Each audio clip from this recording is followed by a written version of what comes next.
Καλώς ορίσατε σε ακόμα ένα επεισόδιο της σειράς Είσαι ό,τι τρως. Στο σημερινό επεισόδιο θα μιλήσουμε για τα λίπη. Γι' αυτό μείνετε μαζί μου. Αρχικά, αυτό που χρειάζεται να γνωρίζουμε είναι ότι τα λίπη είναι διαλυτά στα λιπαρά και όχι στο νερό. Στα λιπίδια συμπεριλαμβάνονται τα λίπη, τα έλαια, κάποιες συγγενείς χημικές ουσίες όπως είναι η χολυστερόλη.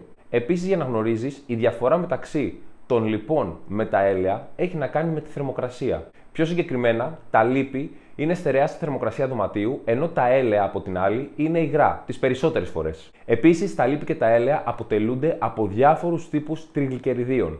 Και κάτι ακόμα για να γνωρίζεις για τα λίπη, αν και θα πούμε πολλά ακόμα για τα λίπη, είναι ότι αποτελούν μια συμπυκνωμένη μορφή ενέργειας, η οποία μας παρέχει 9 θερμίδες ανά γραμμάριο.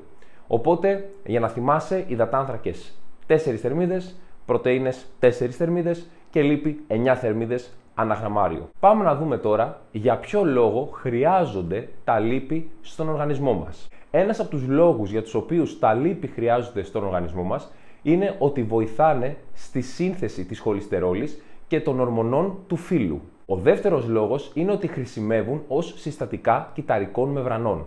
Ο τρίτος λόγος, και από τους πιο σημαντικούς, είναι ότι χρησιμεύουν ως οχήματα κάποιων βιταμινών που είναι μόνο λιποδιαλυτές. Και όπως έχουμε πει σε προηγούμενο επεισόδιο, αυτές είναι η βιταμίνη Α, η βιταμίνη D, η βιταμίνη Ε και η βιταμίνη K. Και ο τελευταίος λόγος για τον οποίο τα λίπη είναι σημαντικά για τον οργανισμό μας είναι ότι λειτουργούν ως προμηθευτές των απαραίτητων λιπαρών οξέων, τα οποία απαραίτητα λιπαρά οξέα βοηθούν στο να λειτουργεί σωστά ο οργανισμός μας. Υπάρχουν δύο είδη απαραίτητων λιπαρών οξέων. Το πρώτο είναι το λινολεϊκό και το δεύτερο είναι το α-λινολένικο. Αυτά τα λιπαρά οξέα, από ό,τι καταλαβαίνουμε από την έννοια απαραίτητα λιπαρά οξέα, καλό είναι να τα παίρνουμε από τη διατροφή μας. Παρ' όλα αυτά, το κεντρικό νευρικό σύστημα είναι πλούσιο σε κάποια παράγωγα λιπαρών οξέων και πιο συγκεκριμένα εντοπίζονται στα φωσφολιπίδια, τα οποία τα φωσφολιπίδια μαζί με τη χολυστερόλη αποτελούν τα κύρια λιπίδια του εγκεφάλου.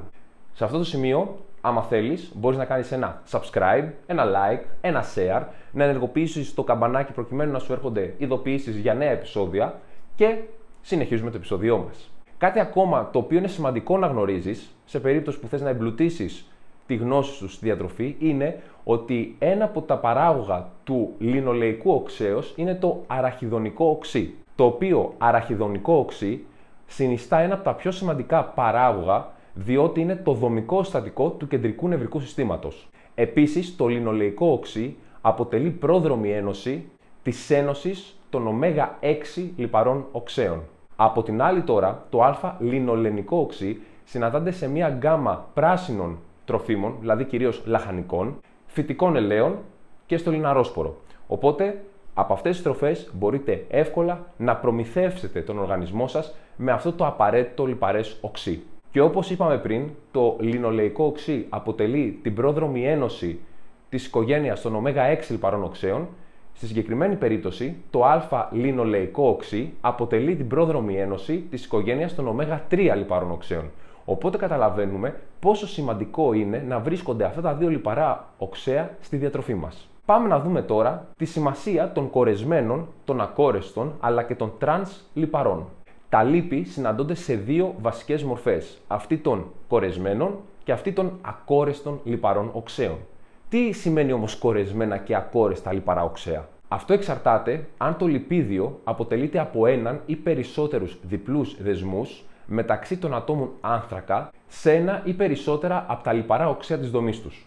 Εάν υπάρχει ένας διπλός δεσμός, μιλάμε για μονοακόρεστα λίπη.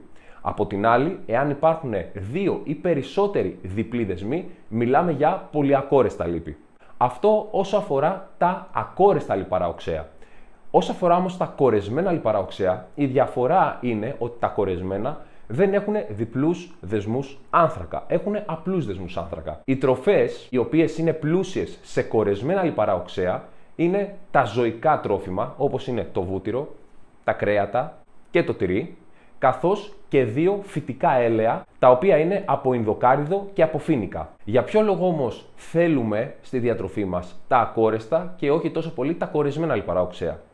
Ένας από τους λόγους είναι ότι όταν αυξάνεται η συγκέντρωση των κορεσμένων λιπαρών οξέων στο αίμα μας, αυξάνεται και η κακιά χολυστερόλη. Από την άλλη, όταν αυξάνονται τα ακόρεστα λιπαρά στον οργανισμό μας, μειώνεται η κακιά χολυστερόλη. Οπότε, καλό είναι να επιλέγουμε συνετά τις τροφές που θα φάμε, προκειμένου να επηρεάζουμε θετικά τον οργανισμό μας και όχι να του δημιουργούμε προβλήματα. Είπαμε για τα ακόρεστα, είπαμε για τα κορεσμένα, υπάρχει όμως μία ακόμα ομάδα λιπαρών εκεί έξω, τα οποία καραδοκούν. Και ποια είναι αυτά? Τα τρανς λιπαρά. Οπότε πάμε να εξηγήσουμε γρήγορα τι είναι αυτά τα τρανς λιπαρά και γιατί είναι καλό να αποφεύγονται. Τα έλαια στερεοποιούνται με την προσθήκη υδρογόνου στους διπλούς δεσμούς των ακόρεστων λιπαρών οξέων τους. Η διαδικασία αυτή ονομάζεται υδρογόνωση και μετατρέπει μερικά από τα λιπαρά οξέα των ελαίων σε κορεσμένα, με αποτέλεσμα να αυξάνει τη διάρκεια ζωής του τροφίμου και να βελτιώνει τις μαγειρικές ιδιότητές του.